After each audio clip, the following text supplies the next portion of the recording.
Probad y ved. Historia de hoy: entre Dios y la enamorada.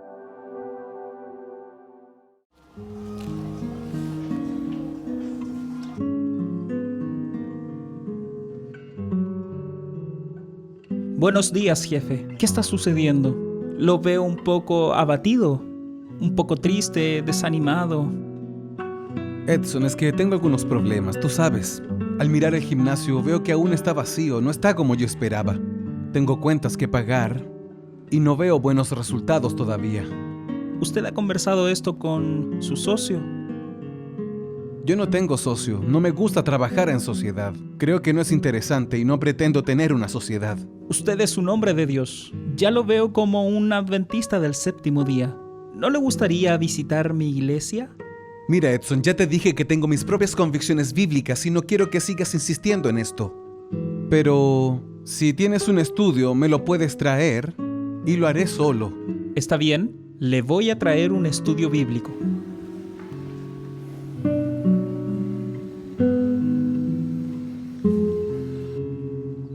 Entonces decidí escuchar las palabras de aquel funcionario y solo en mi casa empecé a hacer los estudios bíblicos que él me entregó.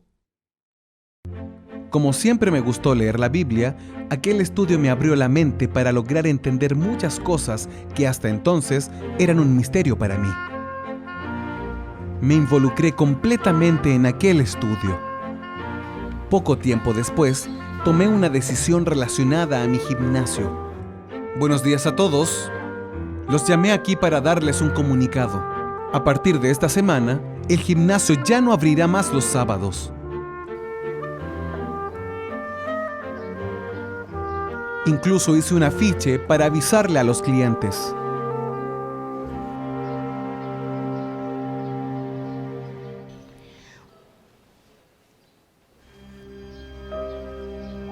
¿Qué fue eso? ¿Estás loco? ¿Qué pretendes cerrando el gimnasio los sábados? ¿No lo conversamos antes? ¿Estás mezclando nuestra relación con trabajo y religión? ¿Qué está pasando contigo? Tú sabes que no me gusta ese asunto de iglesia. Si va a continuar así, nuestra relación se termina ahora. Está bien, si así lo prefieres. Entre tú y Dios, ¿a quién crees que voy a elegir? Adelante, vete en paz.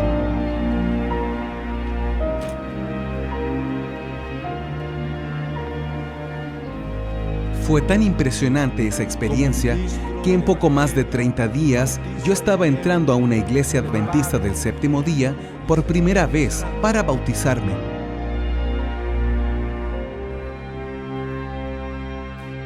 Entendí que Dios estaba conduciendo mi vida de manera muy rápida. Ahora, Él era mi socio. Hoy, el gimnasio triplicó el número de clientes y tengo perspectivas de crecer aún más. Entonces, Juan 13:35 nos dice que en esto con los viernes, en la puesta de sol, cierro el gimnasio y hago el culto para recibir el sábado con mis funcionarios. Así como el estudio bíblico transformó mi vida, después de bautizado comencé a dar estudios también. Estudié la Biblia con 15 personas y para honra y gloria de Dios, las 15 personas también fueron bautizadas. Por la gracia de Dios, hoy soy un anciano joven, dirijo un grupo de alabanza y estoy en todos los programas evangelísticos de mi iglesia. El amor de Jesús me alcanzó de forma fulminante y quiero invitarte a entregar tu vida también en las manos de este Dios tan maravilloso. Probad y ved. Ahora quiero invitarte para que juntos podamos adorar a nuestro Dios a través de los diezmos y ofrendas. Que el Señor te bendiga.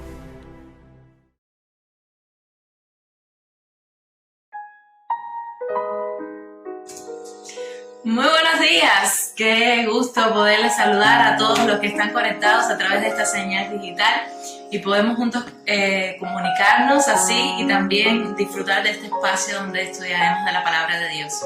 Hoy ha sido un sábado diferente para nuestra familia de lo acostumbrado, porque teníamos planeado como siempre visitar nuestra iglesia, por supuesto estar allí, pero dadas a las leyes que nuestra provincia ha tomado, que el gobierno ha tomado para nuestra provincia específica de la ciudad de La Habana, se nos ha sido imposible realizar los planes que teníamos para hoy.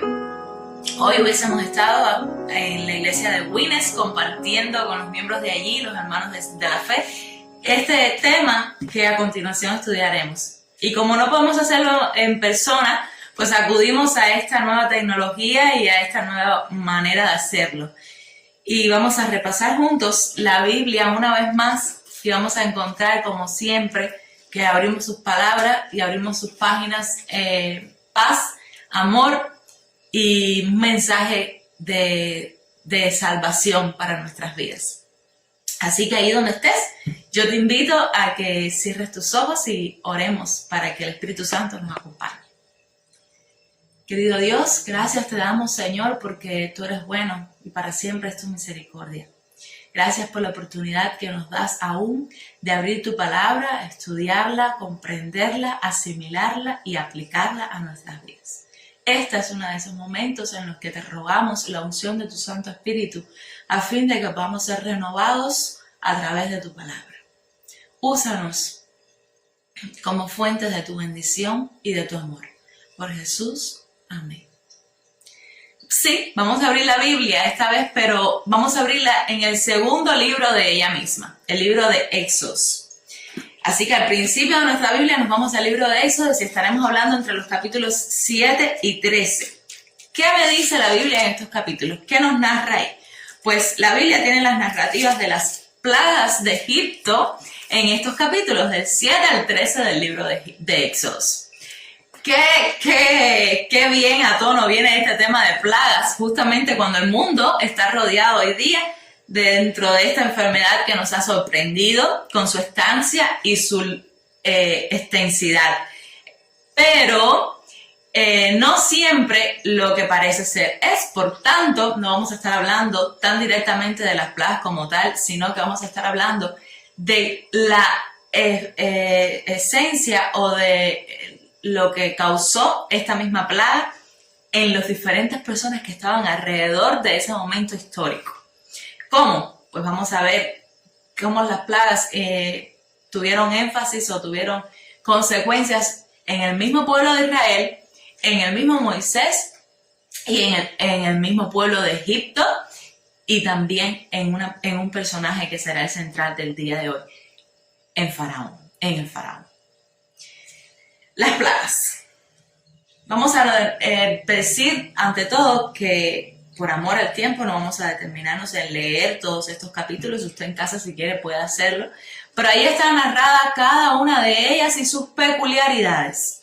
Todas tuvieron un proceso, todas tuvieron una intención y todas tenían un ataque directo a una deidad egipcia. Y esta es una característica que deberíamos comprender desde el principio todos. Para el pueblo de Israel, que llevaba más de 400 años esclavizado en la nación egipcia, había sido muy fácil mezclarse con las costumbres, creencias que tenía el pueblo egipto que estaba allí, ¿verdad?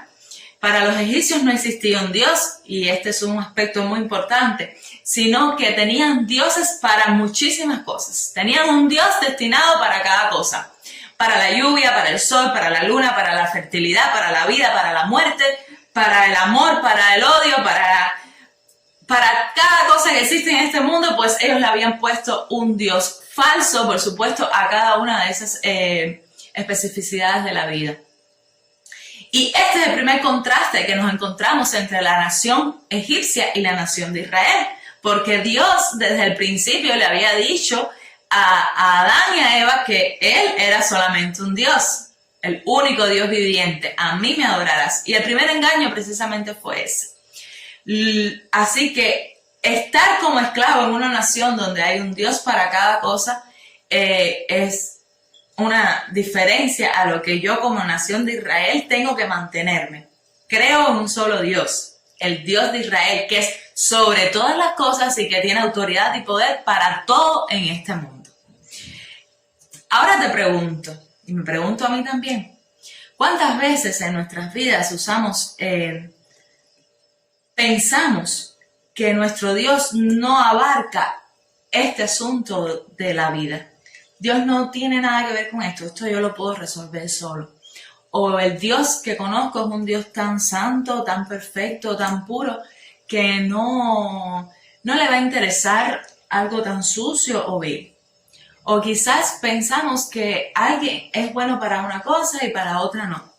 Pues esa mentalidad no es la de Dios, porque Él es el Señor de todo. Y a Él podemos llevar todas nuestras preocupaciones, todas nuestras dificultades, todos nuestros temores, todas nuestras iniquidades, todos nuestros pensamientos más impuros. A Él es a quien tenemos que llevarlos, porque Él es quien nos llevará por el camino correcto. Pues entonces vamos a hablar ya directamente de las plagas.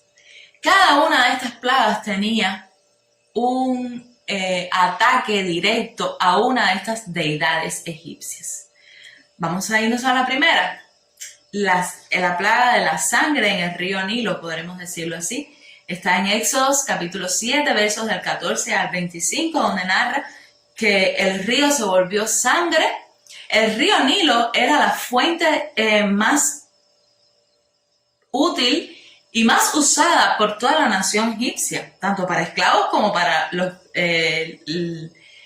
la otra clase, porque alrededor del río estaba asentada toda la ciudad, y de él se alimentaban los sembrados, se alimentaban los surcos, se alimentaban las casas, se alimentaba el palacio. El río Nilo era el centro del sitio.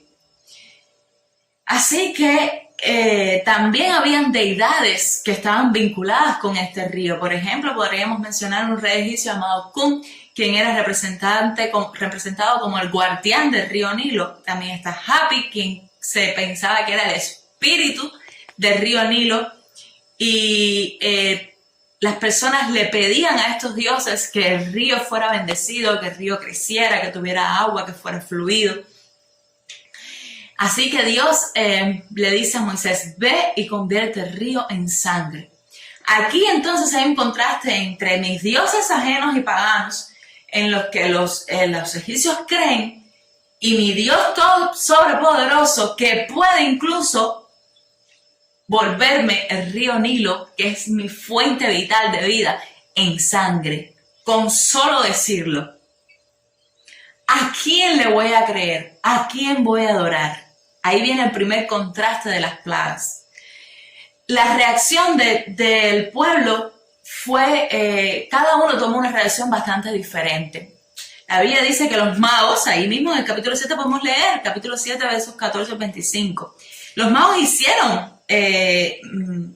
encantamientos y lograron convertir agua en sangre también. Así que parecía a la vista de ellos que no había sido una gran cosa lo que había hecho Moisés. El pueblo, al ver que el río estaba vuelto sangre, pues entonces tomó una solución por sus propias manos y construyeron pozos, dice la Biblia, ¿verdad?, para buscar agua de beber. Y el faraón endureció su corazón, se volvió y ni siquiera prestó atención a lo que estaba pasando. Vamos a la segunda plaga, las ranas. Estas están en Éxodos 8, textos del 1 al 15 en el libro de Éxodos. Habían dioses también egipcios que estaban vinculados con este animalito de la rana. Jaquet era una diosa con cabeza de rana, símbolo de la resurrección y de la fertilidad. Y ahora de repente todo el pueblo, todo el lugar de Egipto se empezó a llenar de este animal. No sé a cuántos les gustarán las ranas, pero yo las respeto muchísimo. No solo pienso que son frías y que no tienen una dirección directa cuando van a saltar, por tanto hay que cuidarse de ellas porque en realidad tú no sabes para dónde van a saltar, sino que también no son muy hermosas que digamos, aunque hay muchísimas variedades de ranas que de verdad te sorprendes, pero en lo peculiar a casi muchísimas personas no les gusta mucho la rana. Pues imagínate encontrarte ranas en todos los lugares y en todo sitio y a todo momento. ¿Cuál fue la reacción? Bueno, Faraón, están conmigo ahí en el libro de Éxodo capítulo 8 del texto del 1 al 15. Faraón pidió que orara a Jehová. Pidió que oraran. Los magos hicieron el mismo prodigio y el pueblo juntaron en montones las ranas para acabar con ellas. Hasta ahora estamos viendo que cada uno de los personajes con los que tuvieron que lidiar con las plagas están tomando una actitud bastante humana para solucionar el problema que aparentemente les está acechando. Si nos vamos a la plaga de los piojos, también vamos a encontrar que habían dioses egipcios que estaban vinculados con este animal. Y la reacción de los magos, del faraón y del pueblo fue bastante parecida. Luego nos vamos con las moscas. Y en esta hay algo que podríamos resaltar. Faraón manda a ofrecer sacrificio a Jehová dentro del país y pide que oren por él. Pero luego que pasa la crisis y que pasa la plaga como tal, Faraón vuelve a endurecer su corazón. Llegamos a la quinta plaga, el ganado. Éxodos 9 del 1 al 7. Hathor era una diosa egipcia que representada por una vaca.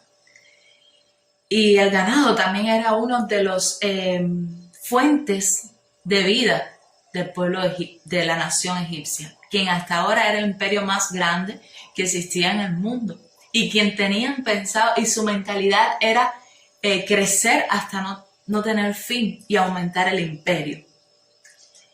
Faraón, indignado por los israelitas, se endureció fuertemente con esta plaga.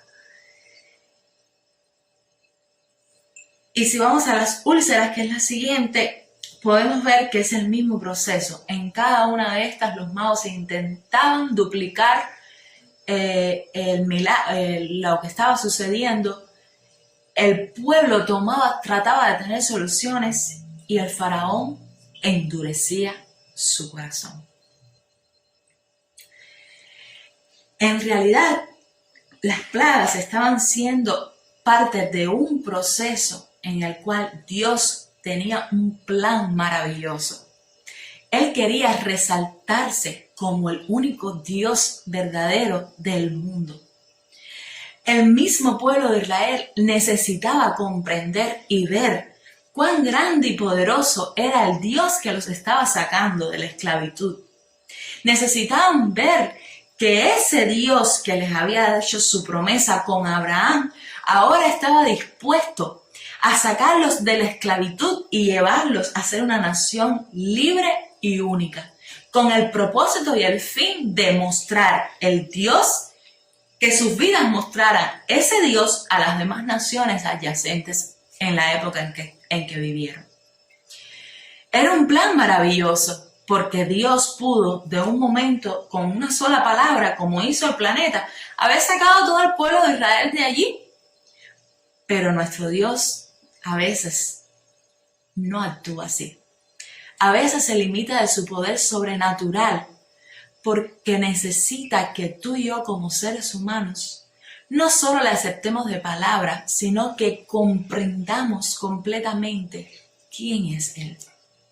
Si aún el pueblo de Israel, viendo todas las maravillas que Dios había hecho, viendo todos los milagros que Dios había hecho, todas las hazañas que había hecho, por amor a ellos, para sacarles de ahí, luego se olvidaron de esto y le negaron muchísimas ocasiones, ¿Cuánto más entonces si solo Dios los hubiese sacado sin ningún proceso?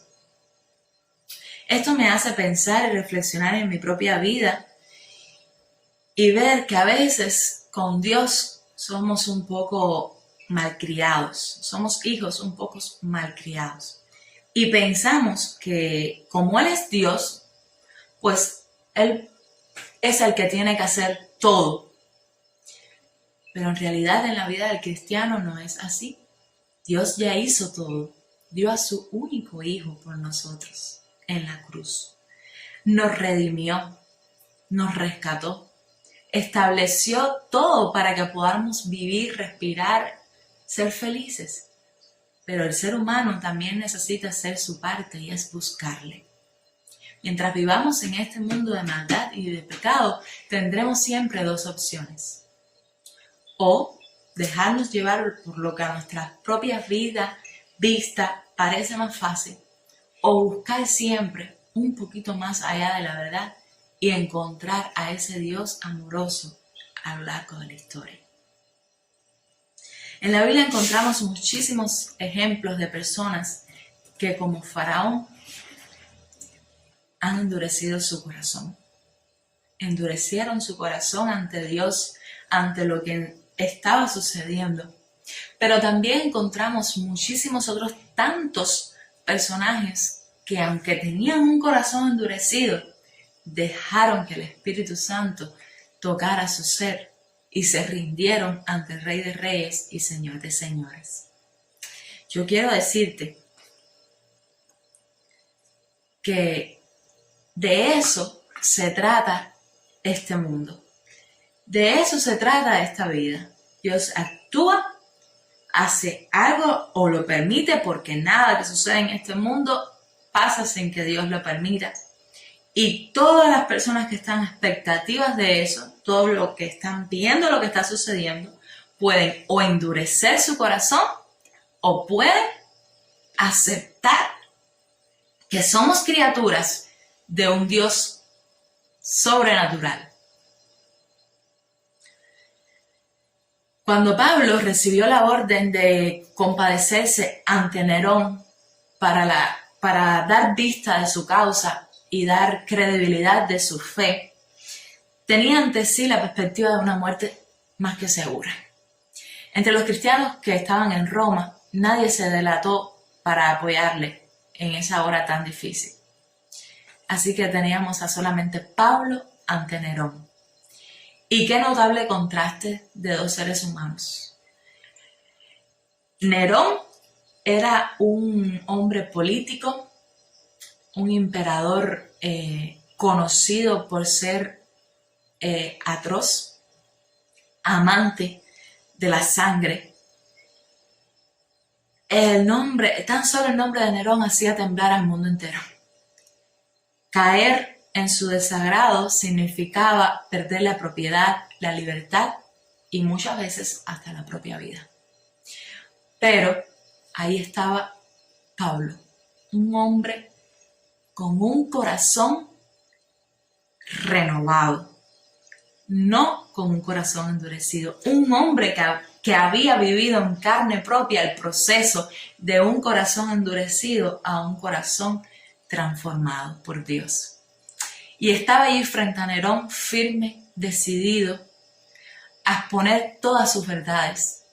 Y comenzó a hablar con esa verdad que va más allá de palabras, porque están basadas y están respaldadas por una vida y una experiencia personal poderosa. Y ante estas verdades, las personas que estaban escuchando, ante estas verdades declaradas aquel día, no pudieron hacer más que conmoverse. Y naciones fueron conmovidas. Nerón no tuvo solución para estas respuestas de Pablo. Yo puedo mencionarte que hay hombres y mujeres que optan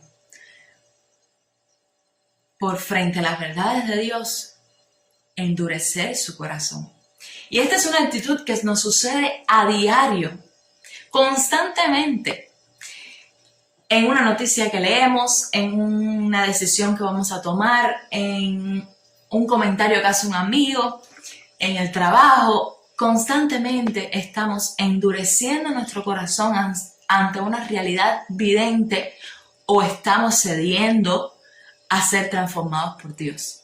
Es una decisión de un segundo, es algo que inevitablemente nos rodea día a día.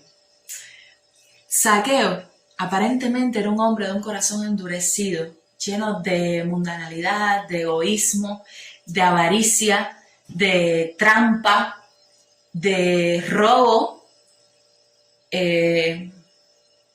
pero llegó el día en que nada de lo que humanamente había poseído, nada de lo que haciendo trampa había alcanzado, le llenaba.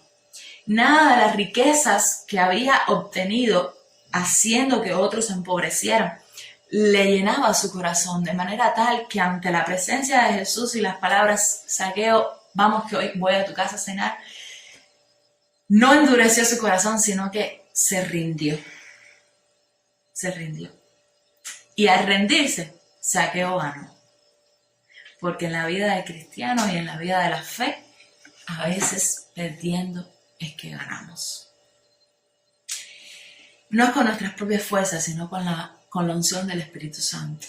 Es un camino difícil el de dejar nuestra voluntad propia a un lado y encomendar nuestra voluntad a la de Dios. Pero a la larga es un camino que produce mucho más felicidad. Es una felicidad que no tiene explicación, que necesita ser vivida. Pero es una felicidad con repercusión eterna, no solo en esta tierra, sino también en la patria venidera. Permíteme llevarte ahora a un escenario. Allí encima de un monte hay 3 cruces y en la del medio hay un hombre, pero un hombre que es Dios. Sí, estamos en el monte Calvario. Hay un hombre crucificado que ha experimentado con él dolores, que ha pasado una noche en vela, sufriendo tanto hasta a punto de sudar sangre, abandonado por sus amigos más íntimos y cargando en su espalda un peso insoportable. Le han escupido, le han golpeado, lo han torturado, se han morfado de él. Y lo increíble es que tiene poder suficiente para zafarse de todo ello, mas no lo ha hecho. Está allí en esa cruz porque me ama a mí y porque te ama a ti, porque sabe que si se zafara de todo ello nunca más podría encontrarse contigo y conmigo, y porque nos ama tanto ha sufrido todo esto con la esperanza viva de podernos encontrar y vivir por toda la eternidad. Ante este escenario, ante ese Jesús crucificado y resucitado, mi corazón endurecido, mi corazón rebelde, se rinde,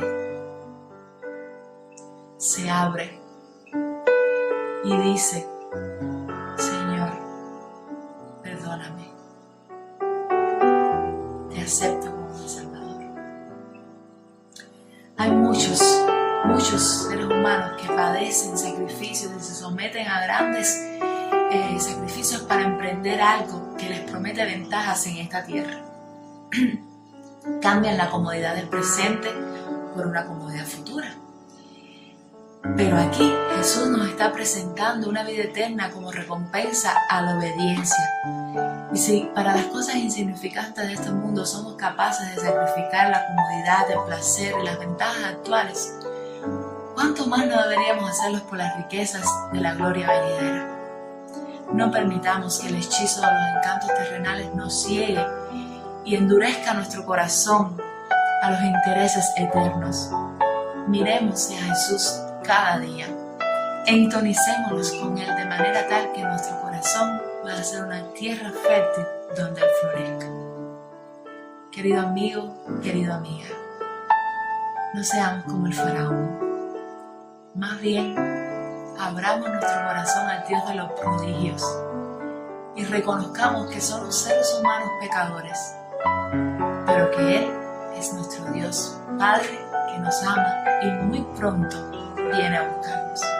Es mi deseo que esta situación en la que estamos viviendo hoy día, lejos de endurecernos y alejarnos de Dios, nos acerque más a su trono de gracia. Te abrazo digitalmente desde aquí hasta allá y te espero en esa cita que tenemos todos aquellos que creemos en un Dios todopoderoso y real en la patria celestial. Oremos. Querido Dios, gracias Señor, porque así como sacaste al pueblo de Israel de Egipto, tú estás dispuesto a hacer un proceso en nuestro corazón a manera que podamos rendirnos ante ti.